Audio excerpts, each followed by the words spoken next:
खेसारी लाल यादव का गाना डैमेज कमर रिलीज होते ही सोशल मीडिया पर करने लगा ट्रेंड। नीलम गिरी ने अपनी अदाओं से फैंस को खूब बनाया दीवाना।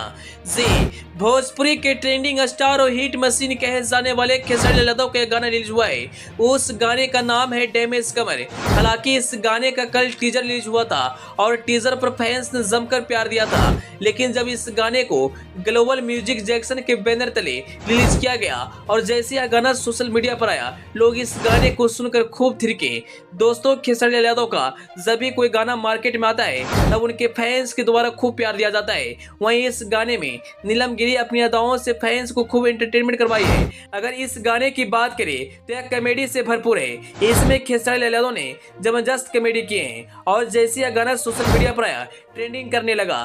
अगर आप इस गाने को नहीं सुने तो आप इस गाने को ग्लोबल म्यूजिक जंक्शन पर जाकर इस गाने को जरूर सुने और अपनी राय कमेंट बॉक्स में जरूर बताएं।